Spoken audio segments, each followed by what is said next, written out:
Então, boa noite a todos, sejam bem-vindos a este bate-papo.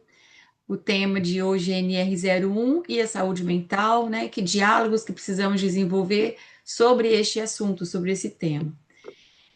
Muitos têm falado sobre, né, as modificações da NR01, muitos podcasts, muitos vídeos na internet, e também muita gente oferecendo, né, soluções aí para implementar as modificações. Mas o que de fato tem sido feito, né, para melhorar a saúde mental das pessoas dentro das empresas? Porque mais que ajustar essa documentação, é a gente realmente melhorar o ambiente de trabalho, né, dentro das organizações. Então, esse bate-papo é para a gente entender como é que está sendo o dia a dia das empresas, né, para poder entender essas dificuldades, os desafios e as oportunidades que o RH e a segurança estão enfrentando nesse momento aí de implementação dessas modificações da NR. Então, a gente convidou uma empresa parceira, que é a Viminas. A Viminas tem aproximadamente 500 colaboradores. Está aqui com a gente hoje a Paula, que é coordenadora do RH da empresa, e também o César, que é o engenheiro de segurança lá da Viminas. E além dos nossos convidados, está também aqui o Edson, que tem uma experiência como executivo na área de RH, e também o Paulo, que é médico e vai falar para a gente um pouquinho daqui a pouco sobre saúde mental. Vou contar para vocês um pouquinho sobre o IMO, né? O IMO é um Instituto para o Desenvolvimento Humano e Organizacional, foi fundado pelo Adrian Beckman, hoje está presente em 10 países, né? A nossa base conceitual é a liderança horizontal, e dentro da liderança horizontal a gente trabalha, né, a biografia de cada um, como a gente faz, melhora os processos através do diálogo e também as mudanças que precisam acontecer dentro das organizações. Essa aqui é a foto do nosso time. A gente esteve no mês passado na Holanda, na nossa conferência internacional, comemorando 20 anos de IMO. E aqui é a foto do time internacional. E esse é o nosso time Brasil. Hoje somos 11 consultores atuando aqui no Brasil, na área da liderança horizontal. Bom, como é que é a base da consultoria do IMO, né? Quando a gente encontra com o cliente, entende a necessidade dele, a gente procura transformar isso sempre numa pergunta. Porque a ideia da pergunta é que ajuda a mover o cliente a achar a solução por si próprio, né? Então a gente atua como um facilitador, ou seja, a gente vai ajudar o cliente a achar o próprio caminho, porque ele, mais do que a gente, como consultor, sabe o caminho, ele conhece a empresa, conhece a organização que ele faz parte. Então, a gente atua muito nesse processo de facilitar e ajudar o cliente a encontrar a solução. Então, nessa necessidade que o cliente traz, as perguntas que podem surgir, eu trouxe alguns exemplos aqui, né? Como ajudar a minha equipe a melhorar o desempenho dela nos processos? O que preciso fazer para engajar, desenvolver e reter? Como juntar duas equipes com atuações e funções distintas por muitos anos para passarem a ser uma só? Como implementar times autônomos nas organizações? E como cuidar da saúde mental dos colaboradores? Então, são tipos de perguntas que a gente tem ouvido dentro das empresas, por onde a gente tem passado, e a gente ajuda o cliente a achar o caminho da sua questão.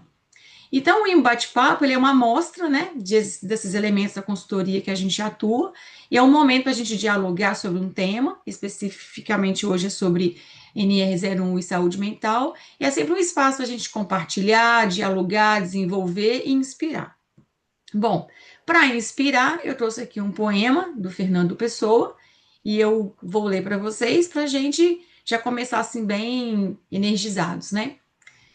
Há um tempo em que é preciso abandonar as roupas usadas, que já não têm a forma do nosso corpo, e esquecer os nossos caminhos que nos levam sempre aos mesmos lugares. É tempo de travessia, e se não ousarmos fazê-las, teremos ficado para sempre às margens de nós mesmos. Então, esse é um poema para a gente se inspirar nessa noite de hoje, que ela nos traga bastante reflexão. Vou passar a palavra então agora para o Paulo, que vai falar para a gente um pouquinho sobre saúde mental. É com você, Paulo.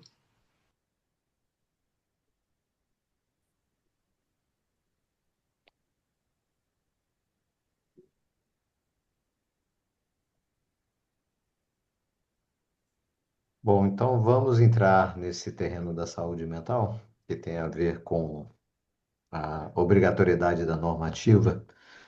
E, e aqui, enquanto médico e também na posição de consultor, quando saiu a normativa, eu vi que isso aqui vai ser um extremo desafio para as organizações, porque entra num terreno complexo. Então, vai ser mais uma complexidade para as organizações levarem isso em consideração. E primeira reflexão que eu fiz, que é uma reflexão para todo mundo, o que que é saúde mental? Para a gente conceituar isso já tem uma complexidade. Apesar de que nós médicos atuamos isso no dia a dia, que é bastante comum atualmente, todos os distúrbios ou sofrimento humano na área psíquica, que aí é um terreno mais próximo do dia a dia da psiquiatria ou da psicologia ou de outros terapeutas que lidam com a questão de saúde mental, mas a gente tem uma complexidade de definir aspectos, o que que é psíquico, que também, de um ponto de vista, às vezes a gente usa a palavra alma com o mesmo sentido, e o que que é apropriado em termos de, primeiro, definir isso, e o que que é adequado em termos de tratamento. Então, a gente tem um terreno aqui que não é tão simples assim. E eu só queria trazer um pouquinho de história da psiquiatria, e aí vamos nos remeter à psiquiatria clássica de história, que isso, se a gente for pegar na história da medicina, ali em 1800, mais ou menos, começa uma reflexão da humanidade em termos daquilo que é a medicina atual. É, na Turquia, que já passou por três impérios diferentes, a minha irmã que esteve lá em turismo, ela mostrou o primeiro hospício da que se tem história na humanidade. Ela me mostrou umas fotografias extremamente interessantes e nada a ver com aquilo que a gente enxerga hoje dentro de um hospital, um manicômio, onde se trata as pessoas, né? Algo completamente diferente que o Império Romano já tinha feito para tratar das pessoas com sofrimento no âmbito do comportamento. Então, voltando a uma psiquiatria clássica que nos retoma mais recentemente, a gente tem esse tripé com essas palavras que não mais são usadas. Então, eu estou falando de história da medicina, que são as neuroses, isso chega até com terminologias aí médicas com Freud, que é o pai da psicanálise, e o Freud era médico, era neurologista. Então, se a gente tem o terreno das neuroses, que é extremamente comum, a gente usa essa palavra no sentido comum para definir transtorno obsessivo compulsivo, pessoas, por exemplo, que precisam lavar a mão várias vezes ao dia, ou fechar a, a chave, a porta de casa várias vezes ao dia. Enfim, são esses elementos, ou fobia, né? Medo de barata, medo de lagartixa, né? Que nem é medo, é um pavor, né? Ou ficar paralisado. Daqui embaixo, na bolinha de baixo, as psicoses, que popularmente é o termo loucura, que se usava no passado, então não é um termo técnico, mas muito comum no terreno das psicoses, a esquizofrenia ou o distúrbio bipolar. Como a gente, certamente cada um de vocês teve a oportunidade de lidar com pessoas nesse sentido, ou muitos mendigos têm esquizofrenia, por exemplo, como ver coisas que não existem, ouvir coisas que não existem. E por outro lado, na psiquiatria clássica, do lado de cá, à direita, a psicopatia, que são comportamentos de pessoas difíceis ou que fazem mal para as outras, né? Então, caso assassinos profissionais que não têm nenhum remorso, né? Tá aí nesse terreno da psicopatia. ou pessoas que roubam as outras, fazem mal para as outras e não têm qualquer tipo de dor na consciência. Desse tripé clássico da psiquiatria, que essa terminologia não é mais utilizada, hoje a gente tem uns 600 distúrbios diferentes para dentro do terreno da psiquiatria. A coisa ficou bem mais complexa do que isso. Mas esse tripé a gente pode dividir com. Tem um efeito didático interessante, né? E aí entra um aspecto que, se a gente for examinar o corpo, e alguém está com dor no peito, que é uma dor que pareça uma obstrução da artéria coronariana, que é a artéria que irriga o coração, a gente pode fazer um cateterismo e se vê onde tem a seta uma obstrução. Então, a gente tem um médico especialista em fazer esse exame e esse resultado mostra que a pessoa tem uma obstrução da artéria coronária ou ela está tendo um quadro de uma angina, um infarto agudo do miocárdio, alguma coisa nesse sentido, tem um sofrimento do coração. Então, o que eu quero dizer? Quando a gente vai examinar o corpo, a gente tem algo palpável como possibilidade, né? Agora, se eu vou examinar a alma, vocês estão vendo aqui uma tomografia da alma, né?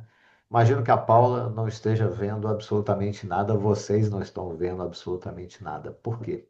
Não existe exame da vida psíquica. E aqui entramos no terreno complexo de como isso se dá, né? Então, recentemente eu vi uma crítica à psicanálise, que a psicanálise é um método, é uma crítica bem contundente. A psicanálise é um método onde o paciente procura um gato preto num quarto escuro, como você está vendo. Ele procura durante anos e depois descobre que o gato não existe, né? Então é uma brincadeira com a psicanálise. Mas o que que acontece? Nesse terreno a gente tem uma complexidade, porque não tem um órgão psíquico, não tem um órgão da alma, né? E aí a gente tem toda uma entre complexidade e confusões de diversas abordagens, inclusive práticas terapêuticas não ligadas às universidades, né? E por outro lado também do qual a religião também se aproxima disso. Mas essa é a realidade que nós vivemos, né? Então, o terreno do comportamento, gente, ele tem o que é habitual, a ansiedade, que hoje é uma epidemia, né? Tem sintomas de pânico, desespero, que aliás, muitas vezes essas palavras o paciente confunde, tem confusões de terminologias e de descrição de diagnóstico entre profissionais, né? Depressão, que também é muito comum, né? Se a gente for pegar hoje depressão e ansiedade, o acometimento é muito grande. Uso de drogas, que também tem relação à questão do comportamento. Então, tem abuso de drogas como álcool, crack, enfim, anfetaminas, tudo isso. E, por outro lado, pacientes que são dependentes de drogas prescritas por médicos, que também é um outro grande problema, né? E aí, essa complexidade tem a ver com, no terreno do comportamento, com transtornos de déficit de atenção e hiperatividade, que hoje também, nesses aspectos, tem traços, tem pessoas que sendo diagnosticadas de maneira errada, aí alguém brinca que virou uma moda, mas aí está num terreno da neurologia, mas também entra num terreno complexo do que é neurológico, do que é psiquiátrico, eu só estou dizendo a realidade, isso não invalida as formas de abordagem dos colegas médicos, dos colegas da psicologia, que estão aí para ajudar as pessoas e fazem um bom trabalho, né? Mais recentemente, o TOD, que é um outro transtorno descrito, que é transtorno opositivo desafiador. É muito fácil de ver em crianças excessivamente que a gente classifica como mimadas. Mas é aquele espaço. É um problema de ordem comportamental? Aí está no terreno da psiquiatria, da psicologia, né? Esquizofrenia, como eu citei, distúrbio bipolar, que são duas enfermidades próximas do terreno da psicose. Também o terreno do burnout, né, que é uma forma de esgotamento, que também entra no terreno de perfis comportamentais. Enfim, aonde que é o terreno da psiquiatria, onde é o terreno da neurologia, que é algo complexo e subjetivo. E agora a gente tem uma normativa que faz com que as organizações cuidem de algo subjetivo, né? E como isso vai se dar?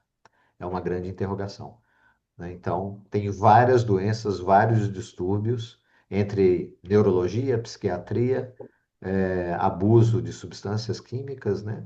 Dependências, enfim. estamos aí num terreno bastante complexo. Então é só isso que eu queria dizer para vocês, que agora isso aqui tem um pé nas organizações.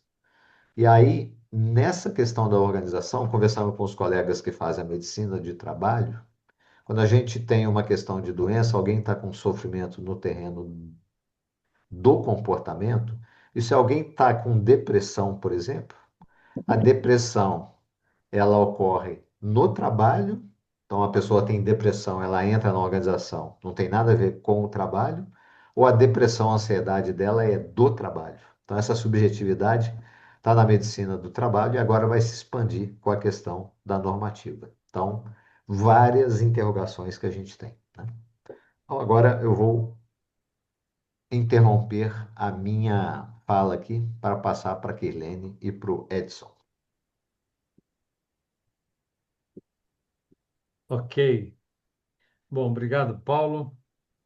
A Kilene já fez uma pequena introdução aqui, né? Eu quero agradecer também a oportunidade de estarmos juntos aí como colegas do IMO, né? Eu faço parte do IMO já há 3 anos, depois de uma carreira de bastante tempo, né? Na área de gestão de gente e cultura.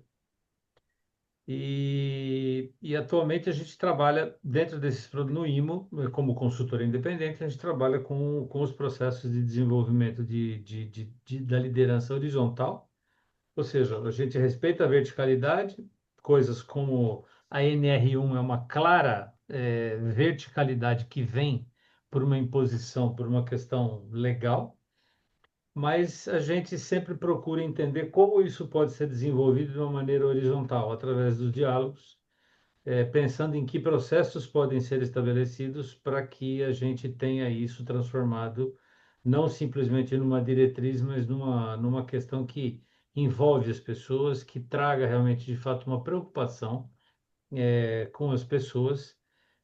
Obviamente que essas coisas todas mudou, toda aquela sopa de letrinhas que a gente tinha antigamente, que originava os programas de saúde ocupacional, mudou agora com essa ampliação para os riscos psicossociais, que são, como o Paulo falou aí, bastante abrangentes e bastante preocupantes, né? Então, o nosso objetivo de trazer a Viminas hoje aqui foi para a gente poder incrementar esse bate-papo aqui, entendeu? Então, eu queria, primeiramente, antes de fazer a primeira pergunta, eu queria abrir um espaço para a Paula e para o César poderem eles mesmos se apresentarem, assim com um pouco mais de detalhe, uma apresentação rápida só para a gente entrar nas primeiras questões, por favor. Boa noite a todos. Eu sou a Paula, sou coordenadora de RH da Viminas e vim aqui para contribuir, né, com vocês e também absorver, né, que é um tema, apesar de, né, a gente já está falando desde o ano passado, né, mas é tudo muito novo, muito obscuro, muito subjetivo, né, e no início a gente ficou meio desesperado, né, tentando encontrar meios, né, mas depois a gente se acalmou. E é isso aí, a gente veio atrás de informação também, né?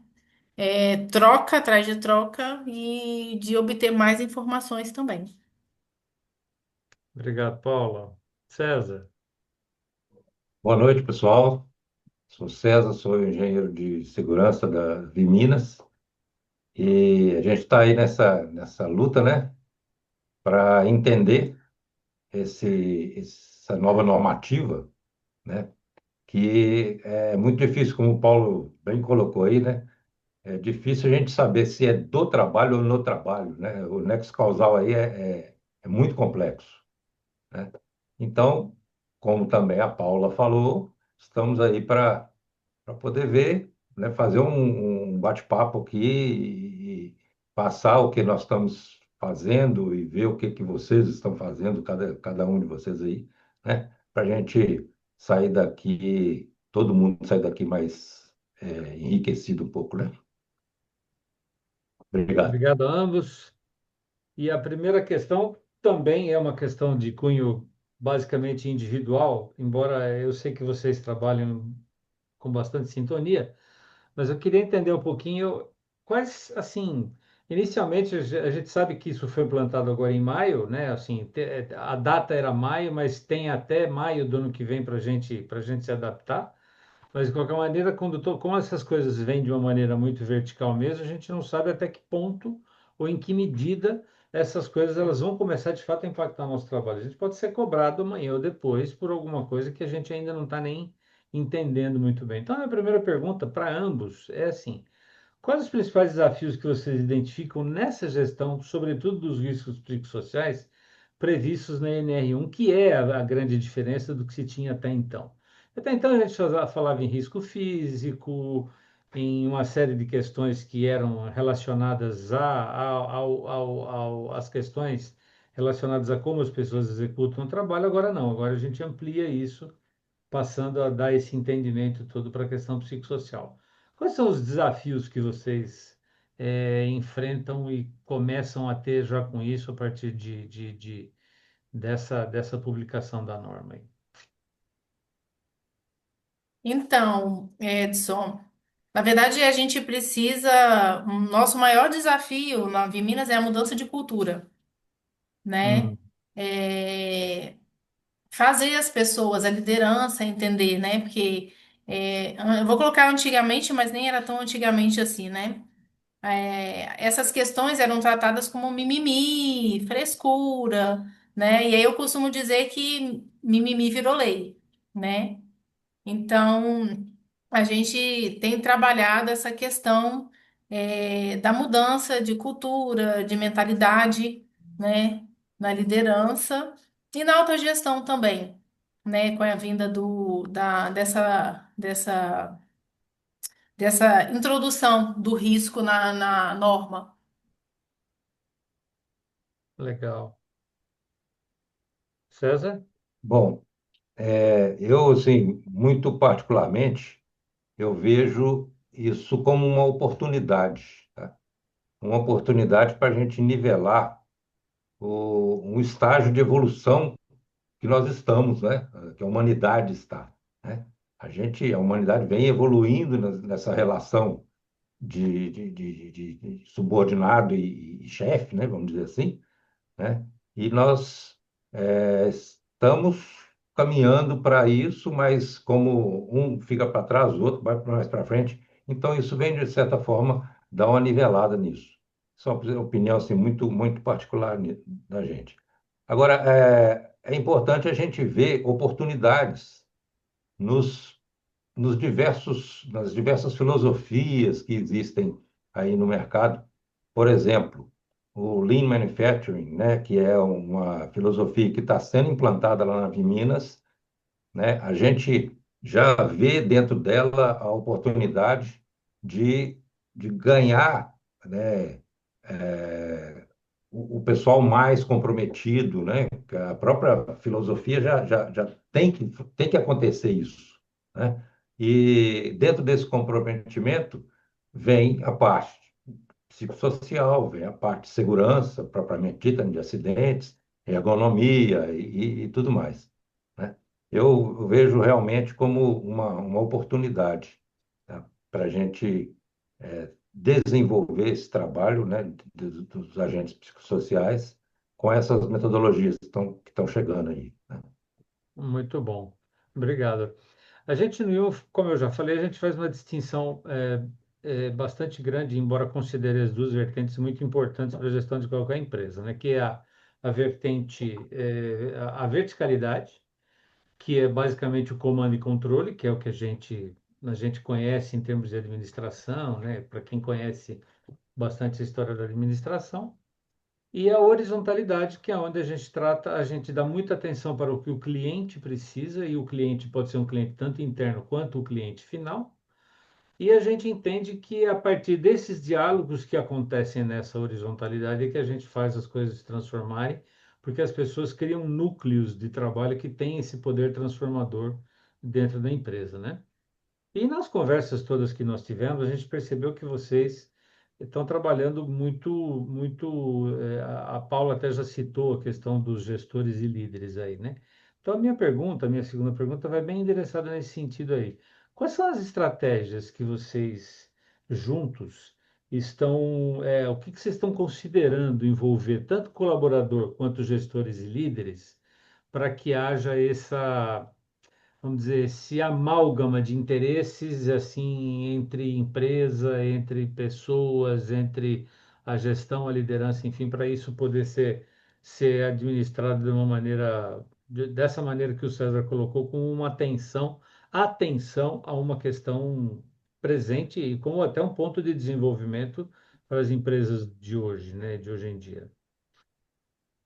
Na verdade, lá, tudo que a gente tem feito, né, que está causando impacto, né, na NR01, para a NR01, são ações vindas de outras frentes, né? Então, desde o ano passado, a gente tem implantado, feito ações que estão causando impacto positivo, né, para a NR01, né? O ano passado a gente trouxe a implantação do canal de ouvidoria, né?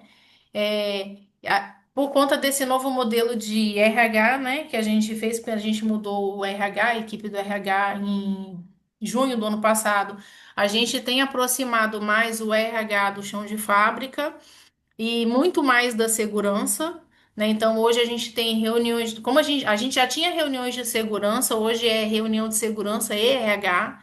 Então o RH sempre traz para as reuniões de segurança para a liderança, temas relacionados, né, ao que a gente precisa desenvolver com relação aos riscos psicossociais, né? A gente teve gestão de conflito, comunicação, o próximo tema vai ser inteligência emocional, né? Então, a própria implantação dessa metodologia Lean, ela vem para trazer mais o envolvimento da base, né? Que eles e traz o envolvimento da base. Então, assim, com essa metodologia, se a base não tiver envolvida, né, já tem aquele conceito que o processo não anda, o processo não acontece, né? Então, assim, a gente está com um piloto em um setor específico e a gente já sente o envolvimento, né, e o sentimento de pertencimento, né, desses colaboradores.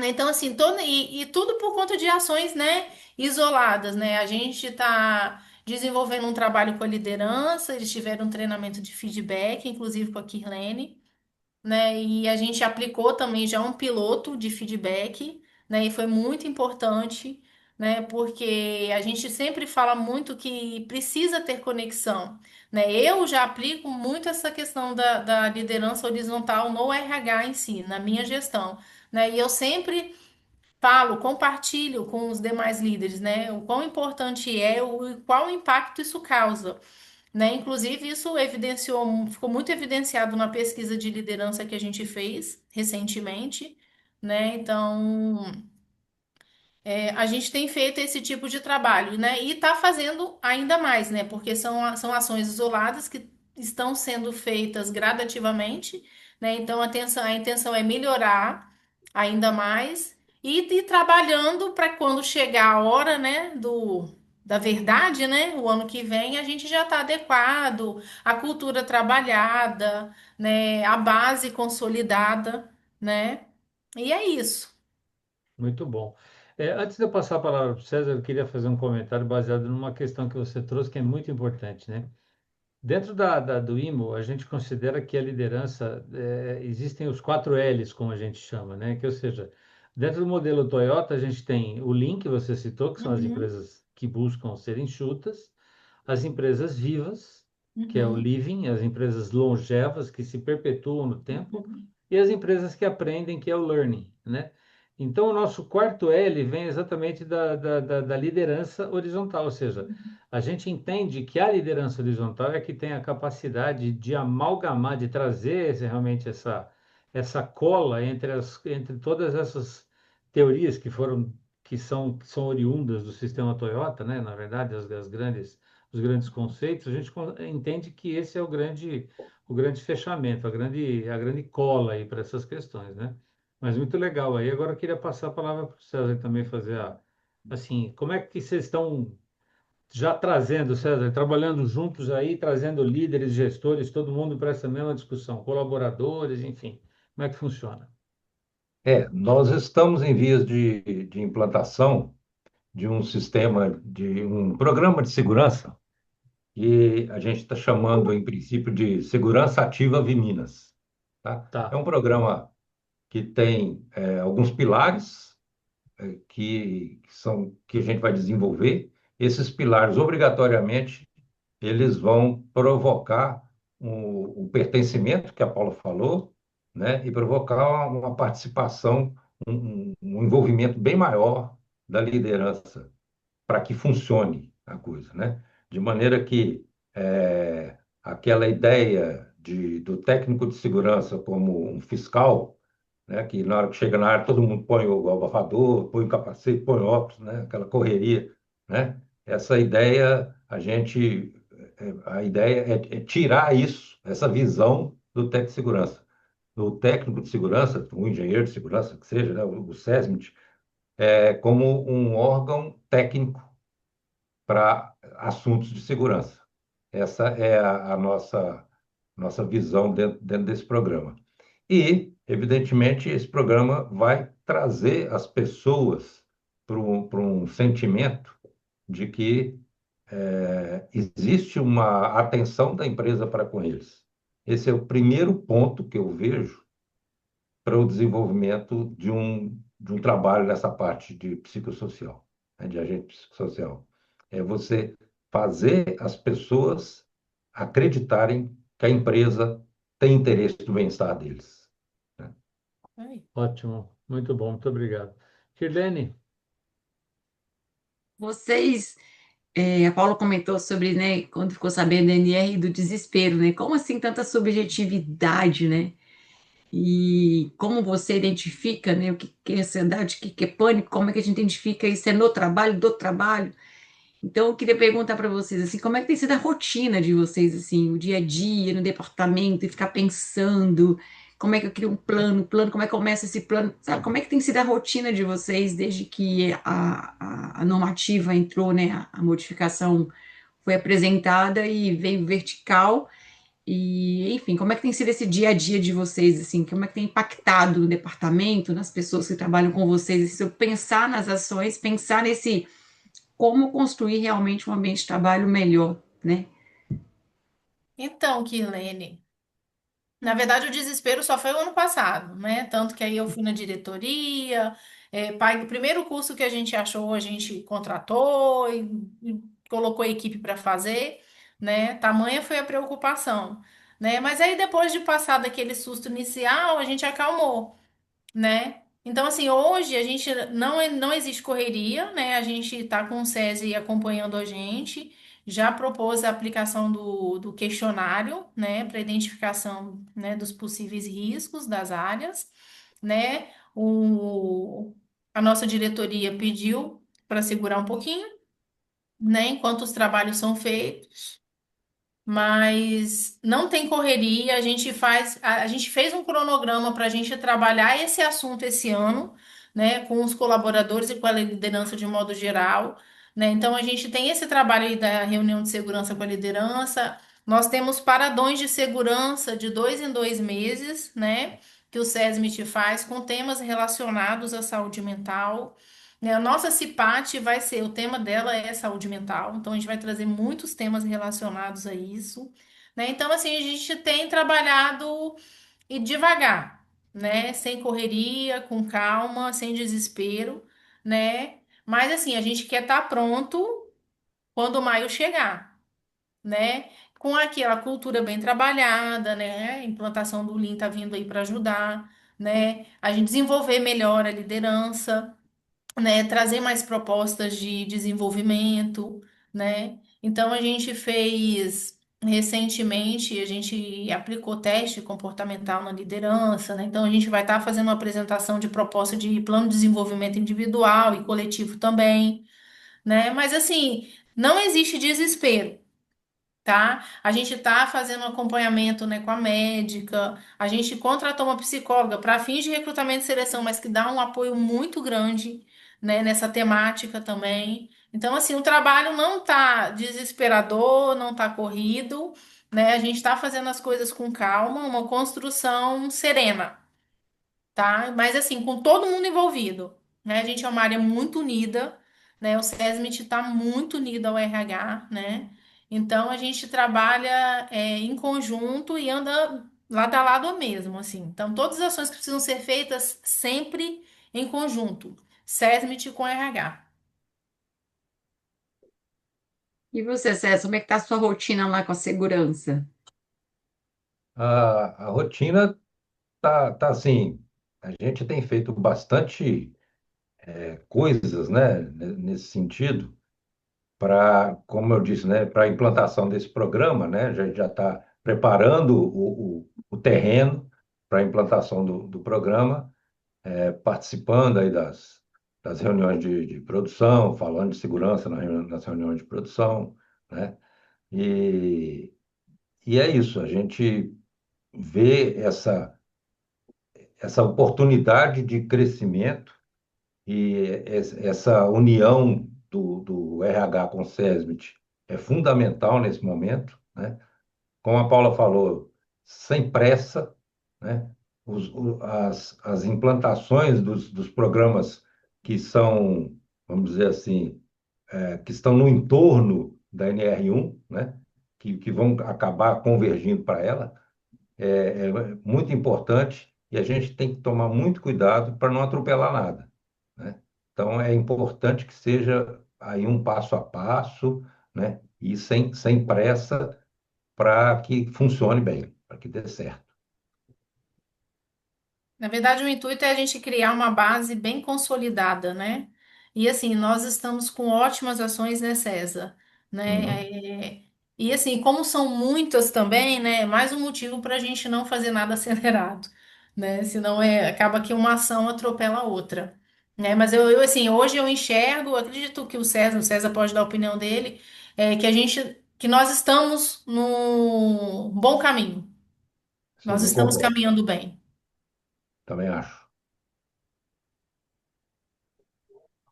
Edson, quer fazer alguma pergunta? Sim, eu queria trazer um ponto, assim, né, uma das coisas que nós também trabalhamos fortemente no IMO é a criação de times autônomos, que são os times autogeridos, né? Ou seja, a gente acredita muito que a possibilidade dos times estabelecerem, através de mapeamento dos seus processos, trazerem quais são os principais problemas e terem a capacidade de se autogerenciarem na execução dessas atividades, eles trazem uma contribuição que vem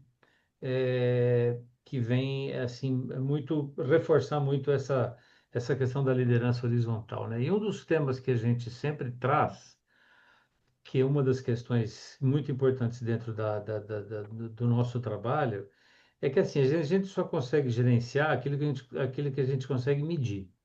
Então Uhum. eu queria entender o seguinte: e a área de segurança sempre foi muito ciosa, né, desse tipo de preocupação em trazer indicador, etc. E o RH também.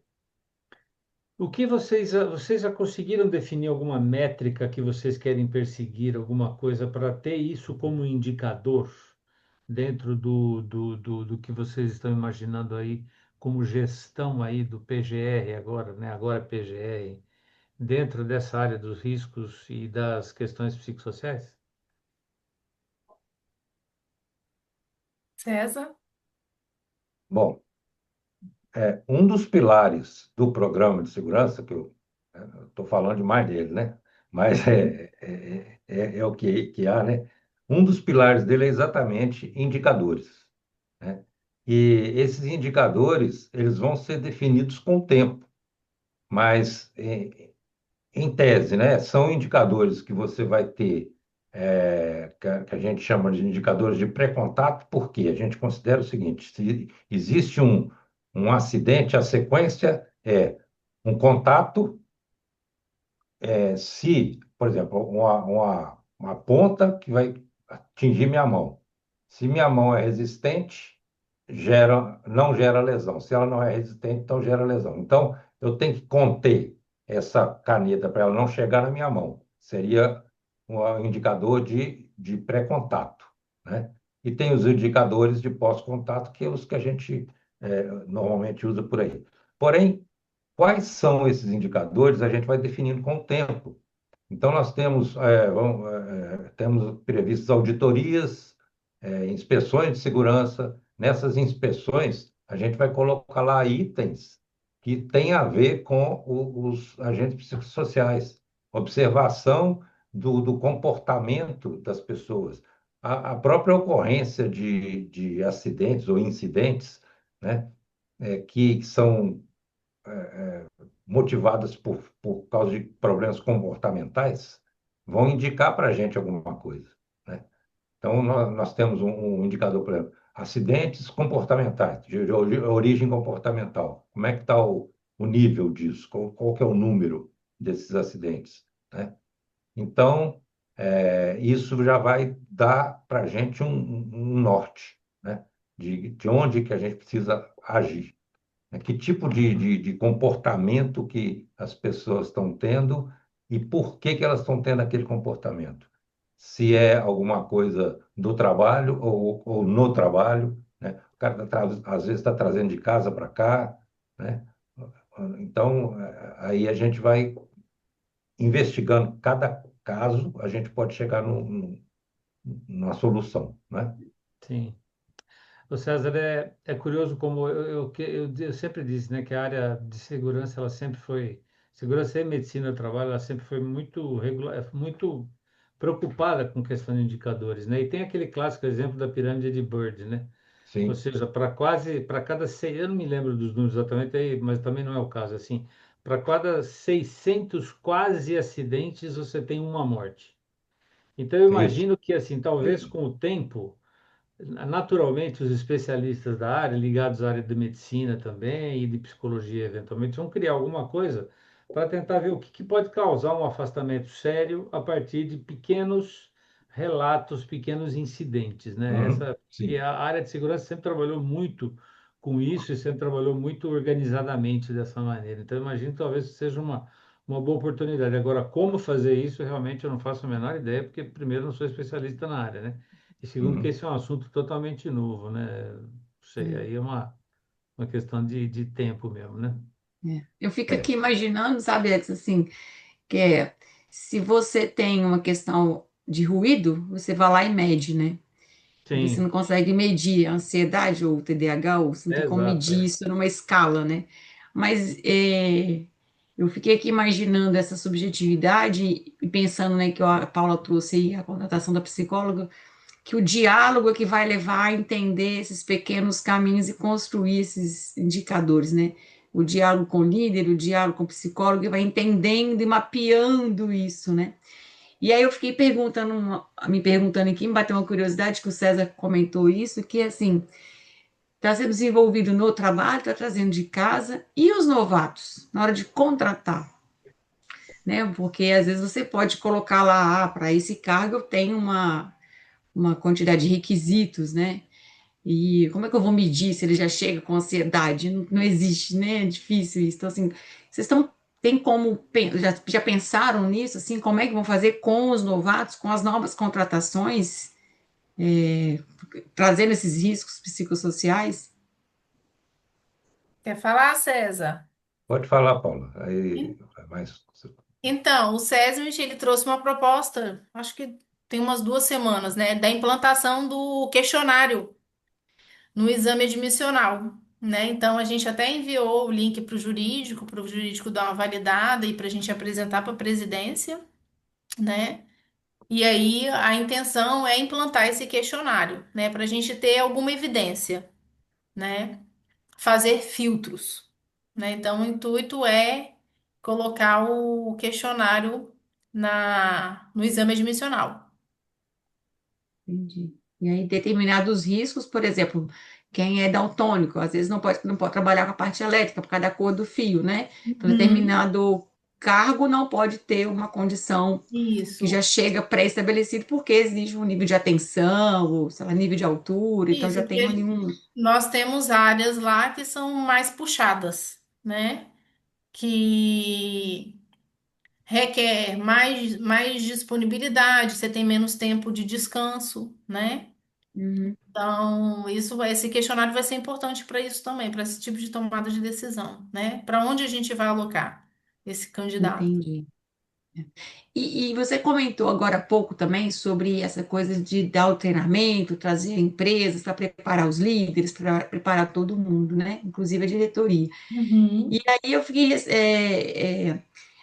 por mais que a gente treine as pessoas às vezes ainda têm algumas dúvidas, né, na hora de implementar, assim. Que tipo de dúvidas que os líderes na área, na hora de implementar ou de observar, estão trazendo para vocês, assim, não estou conseguindo ver tal coisa, não estou conseguindo perceber tal coisa, ou isso é muito difícil.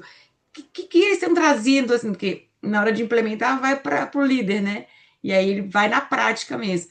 Que tipo de questões que eles têm trazido de inseguranças, dúvidas, na hora de colocar o plano em prática, ou começar a observar melhor as pessoas, entendendo o que são os riscos psicossociais, que às vezes nunca observei tal comportamento, vou ter que observar agora. E que eles estão trazendo, assim, da prática? Então, que na verdade a nossa coordenação, né, nossa gestão é muito pouco curiosa, né? Então eles não trazem tanto, né? Na verdade são medos, né? Porque eles entendem, a gente tem praticado que a mudança precisa acontecer, não é uma escolha mais, né? E que eles precisam olhar para o ser humano, né? Então, na verdade, eu acho que é mais um medo. Eles não, né, eles não trazem as dúvidas, por mais que, né, estejamos sempre ali à disposição e sempre presente, mas a questão é mais o medo, né? Porque a mudança precisa acontecer, né? E é aquilo, a gente precisa se adequar, né? Então é mais essa questão, mas eles não, eles são mais retraídos. A nossa liderança ela é mais retraída, né? A gente precisa, é por isso que a gente precisa investir em desenvolvimento muito, né? Para a gente criar essa cultura do envolvimento, né? E eles enxergarem essa parceria, que eles também, não é só o RH que contribui, né? Eles, principalmente eles contribuem, porque são eles que estão ali na linha de frente com a base, né? Então, eles precisam ser o primeiro suporte.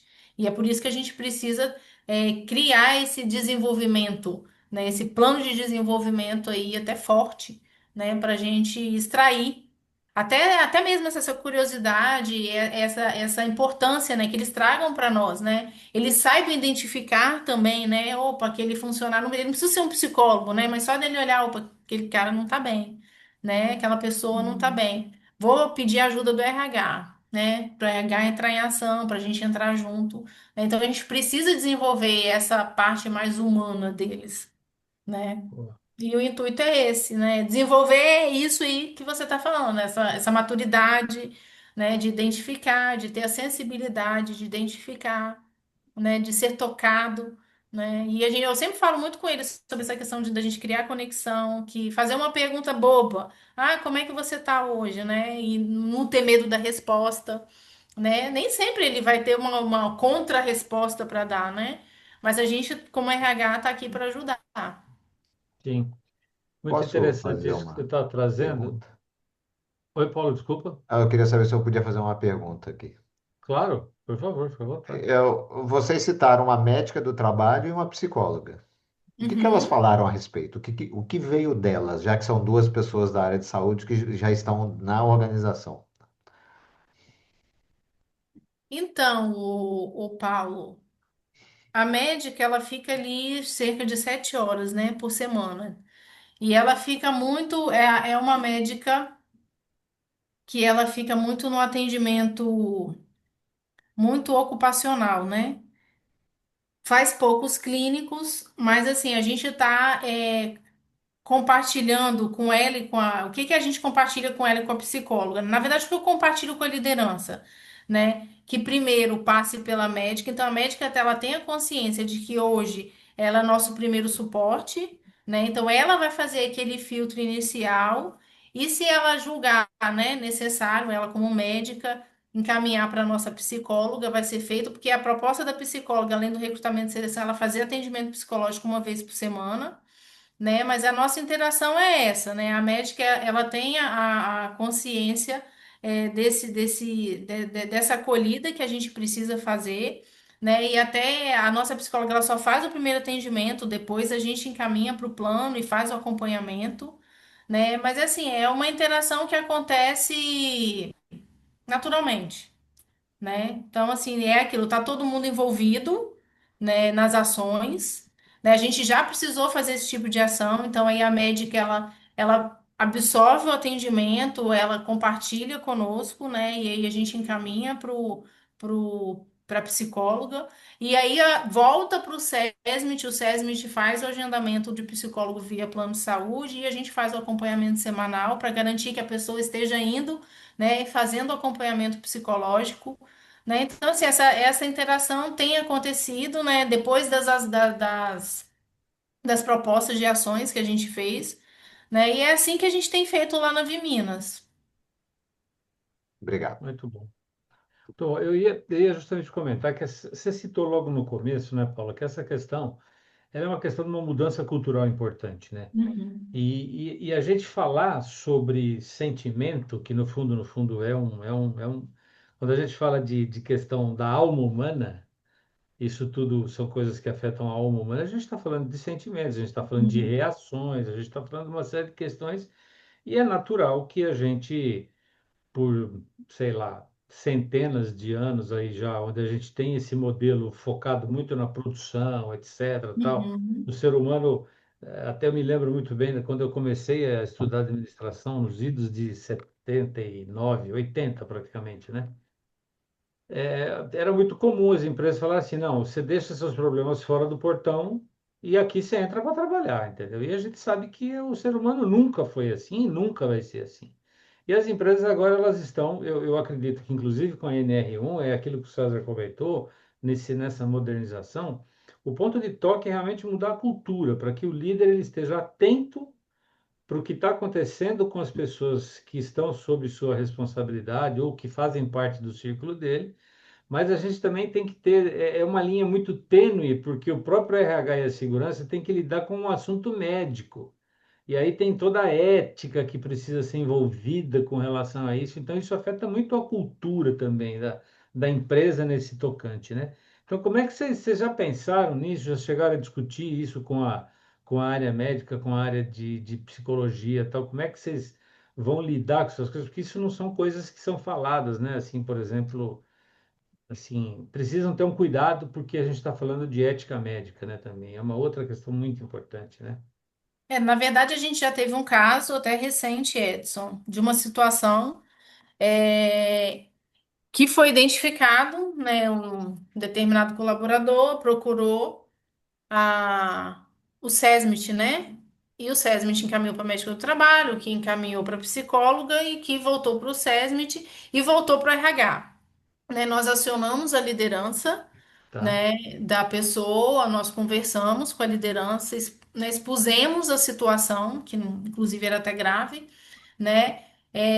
E fizemos a acolhida, né? Aí a gente traz de volta o colaborador, a gente faz o agendamento, né, médico, a médica faz o encaminhamento, então é tudo em conjunto, nenhuma decisão ali é tomada isoladamente, né? Aí a médica faz o encaminhamento, o SESMIT faz o agendamento e é aquilo, a gente faz o acompanhamento semanal, psicólogo, médico do trabalho, né? Mas o psicólogo externo e o médico do trabalho.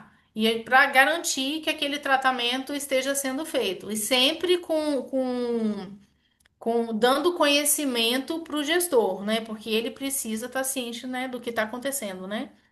Então, assim, a pessoa, quando não está de atestado, está na área e a gente sabe que problemas psicológicos na empresa que a gente trabalha, né? O pessoal trabalha com vidro o tempo todo, né?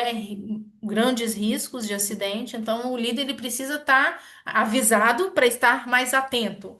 Então, o nosso intuito é avisá-lo para ele estar mais atento a ela, aquela pessoa, né?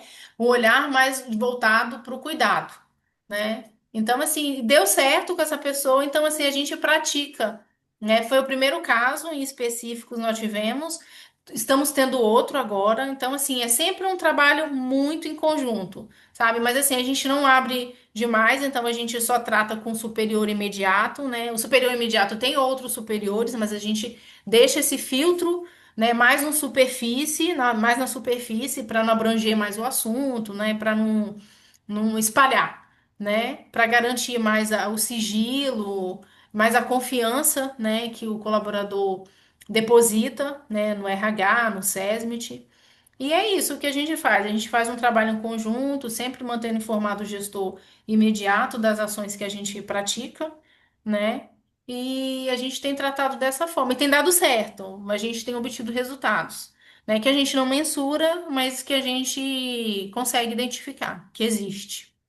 Tá, ótimo, obrigado. Paulo e Kilene, nós vamos para aquela de gestão em trios agora? Como é que nós podemos fazer? Eu acho que seria legal. Tá, Dá, dá. Podemos. tá, então nós temos uma proposta. Eu vou, enquanto o Paulo nos ajuda aí, eu vou só colocar algumas questões aqui na tela que eu queria compartilhar com vocês aqui. Não sei se a gente consegue fazer os 15 minutos, mas assim, a gente queria proporcionar que nesses em trios agora que a gente pudesse se organizar para discutir assim o que chamou a sua atenção na apresentação dos convidados ou nesse bate-papo que nós tivemos até agora. Então a gente quer inserir todo mundo nessa conversa, tá? E que reflexões em geral o assunto te trouxe?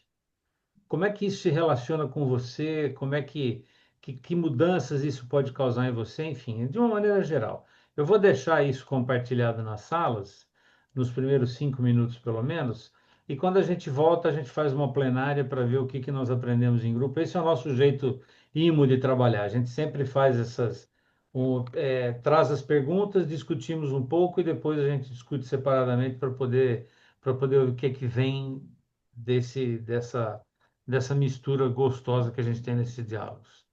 Ok? Podemos ir?